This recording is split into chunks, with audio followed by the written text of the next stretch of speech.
안녕하세요. 반갑습니다. 자, 이 방송은 소리길에 관한 내용을 다루고 있고요. 소리길이 있어야 된다 또는 소리길을 폐지해야 된다, 이런 여론이 있는 것이 이제 사실이잖아요. 이럴 때 이 소리길의 존속 여부는 어떻게 되나, 또 소리길을 존속할 때 그 이유 또 그 요인에는 뭐가 있나, 또 소리길을 존속시킬 때 우리가 할 수 있는 노력은 무엇이 있나, 또 이런 것들을 함께 생각해보는 방송입니다. 논리적으로 진행하기 때문에 자연스럽게 서론, 본론, 결론 이렇게 되겠고요. 끝부분에 들어보셔야 또 결론이 어떤 것인지를 아실 수 있을 겁니다. 자, 우선 최근에 이 소리길과 관련한 작은 기사가 딱 한 번 딱 났는데요. 뭐 보실 필요는 없고 제가 이제 방송을 통해서 소개해 드리는 내용으로 충분합니다. 자, 소리길과 관련된 그 기사를 통해서 제가 이제 힌트를 얻었는데요. 또 다른 말로 인사이트를 얻었다, 또 이렇게도 이야기를 하죠. 그것은 뭐냐면 이제 이 소리길이 딜레마에 빠졌다라는 내용입니다. 그러니까 딜레마에 빠졌다라는 내용은 어떤 것이냐면, 이제 이 김천시 당국에서 어쨌든 이 소리길을 존속시켜야 된다, 또는 소리길을 또는 이제 폐지해야 된다, 이런 의견을 다 듣게 되고 또 수렴하게 되겠죠. 그럴 때 이 딜레마에 빠졌다는 말은 이렇게 할 수도 없고 또 저렇게 할 수도 없고 이런 내용이라는 겁니다. 다시 말하면 소리길을 존속시키려고 하는데 폐지해야 된다라는 여론이나 민원이 있는 게 이 사실이고, 또는 소리길을 폐지해라, 없애라 라고 하는 이 민원이나 여론이 있는데 또 이 소리길을 존속시켜야 된다라는 입장이 있는 것도 이 사실이어서 OX가 같이 공존하다 보니까 이제 이 딜레마에 빠졌다라는 것입니다. 그럼 우리 입장에서는 이제 동그라미 O가 되지 않겠습니까? 이 소리길을 존속시킬 뿐만 아니라 소리길을 잘 유지하고 또 소리길을 더 이왕이면 확장하고, 이런 것이 이제 우리 입장이 되겠죠. 그래서 이것을 두고서 소리길 생존 전략 이렇게 얘기를 할 수 있습니다. 왜냐하면 말로만 소리길을 존속시키자라고 이렇게 얘기하는 것은 이제 비효과적이죠. 생산적인 어떤 결과를 도출해야 되고 또 납득할 수 있는 어떤 이야기를 할 수 있어야 되고, 당연히 공감되는 어떤 행동들을 우리가 할 수 있어야 되는데요. 그것은 이제 상식적으로 생각할 때에 소리길을 자주 방문하고 또 이 소리길과 관련해서 또 지역방에서 또 다녀오고 하는 이런 것, 다시 말하면 이 소리길이 김천 지역 경제에 도움이 되어야 된다라는 것입니다.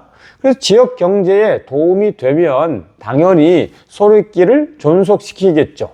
그런데 지역 경제에 도움이 전혀 되지 않는데 존속시켜라 이렇게 얘기를 하면 이것은 좀 납득되기가 어렵지 않겠습니까?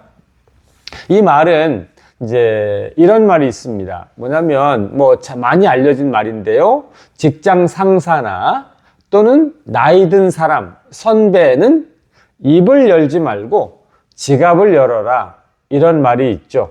이건 굉장히 우스갯소리가 전혀 아니고요. 핵심을 찌르는, 전곡을 찌르는 촌철살인의 아주 특별한 말이라고 할 수가 있겠죠.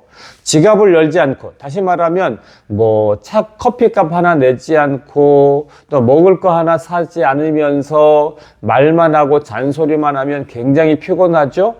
그런데 지갑을 열고, 즉 먹을 거 사주고 커피를 사주고 음식을 사주고 선물 주고 하면서 말을 하면 그 말이 잘 먹히잖아요. 그래서 선배일수록, 나이 들수록, 또 어른일수록 입을 열지 말고 지갑을 열어라, 구두쇠가 되지 말고 지갑을 열어서 후하게 베풀 줄 알아라 라는 것인데요. 바로 이것은 뭐냐면 이 소리길과 관련해서도 중요한 내용이 됩니다. 다시 말하면 소리길과 관련해서 소리길을 방문해가지고 또 소리길만 싹 보고 오는 이것이 아니고 소리길 주변에서 커피도 사서 마시고 또 소리길 주변 식당에서 식사도 하고 또 어떤 분들은 김천에서 또 택배로 주문을 해가지고 받아서 또 생활용품, 즉 음식 재료들을 받아서 사용하신다는 분들도 계십니다. 어쨌든 중요한 것은 이제 이 소리길과 관련해서 지갑을 여는 이런 일이 절대적으로 이제 필요하죠. 그럼 소리길 존속은 자연스럽게 됩니다. 그런데 여기까지는 누구든지 아는 내용이고 또 여기까지는 잘 하고 계시는 내용입니다. 자, 그런데 이제 평상시에 평범할 때는 여기까지의 내용이 공감이 됩니다. 근데 지금 좀 특별할 때 조금은 어떤 면에서는 이제 어려운 시기이지 않겠습니까? 그래서 이럴 때는 좀 더 뭔가가 특별한 한 방이 있어야 돼요. 이럴 때에 소리길이 있으면 지역 김천 경제가 활성화된다라는 것.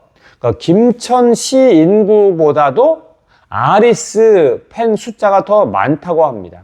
그러니까 아리스 이 공식 팬카페 이 회원은 이제 4452 하면 15만 명 정도 되는데 김천시 인구는 10만 명대, 10만 명이 조금 넘은 걸로 제가 알고 있습니다. 그러니까 김천시 인구보다도 더 많은 이 아리스 인원이 되지 않겠어요. 자, 그럴 때 이제 어떻게 해야 되냐면 바로 그 신문 기사에서 제가 힌트를 얻었는데요. 김천시에서 이제 새롭게 이제 고민이 생긴 겁니다. 뭐냐면 바로 지난 5월 25일 날 있었던 전국 아리스 모임 덕분입니다. 그 다음에 전국 아리스 모임에서 분기별로 또 김천에서 하겠다라고 이렇게 하다 보니까 그 전국 아리스 모임에 와가지고 모임으로 모여서 그분들이 당연히 다 김천 지역에서 식사하고 쇼핑하고 소리길 주변에서 차 마시고 했을 것 아니겠습니까? 그리고 김천 지역 아리스 모임을, 그러니까 전국 아리스 모임을 김천 지역에서 한 다음에 또 남은 금액을 김천시에 기부를 했잖아요. 그러면 어떻습니까? 지금 지자체에서 관광 상품을 개발하려고 하는데 지역에 있는 관광지를 개발하는 데는 한계가 있고요. 사실 불가능합니다. 왜냐하면 없던 바위가 생길 리가 없고 없던 강물이 없던 명승지가 생길 일은 없거든요. 그런데 아리스가 분기별로 3달에 한 번씩 또는 4달에 한 번씩 김천 지역에 엄청난 인원이 와요. 근데 이게 다른 지역에는 없단 말이죠. 그래서 이것이 뭐냐면 소리길 존속에 강력한 에너지 또는 시너지 또 힘, 마그마 같은 이런 것이 된다라고 이렇게 이야기를 할 수가 있는 것이죠. 그래서 지나고 보니까 김천에서 한 전국 아리스 모임은 소리길 존속에 가장 강력한 힘, 능력, 원천이 된다, 또 되었다, 될 것이다 이렇게 이야기를 할 수가 있겠네요. 그래서 전국 아리스 모임을 김천 지역에서 한 것, 아주 이 소리길 존속을 위해서 참 잘했다 이렇게 결론을 지을 수가 있겠습니다. 자, 들어주시고 함께 해주셔서 감사합니다. 고맙습니다.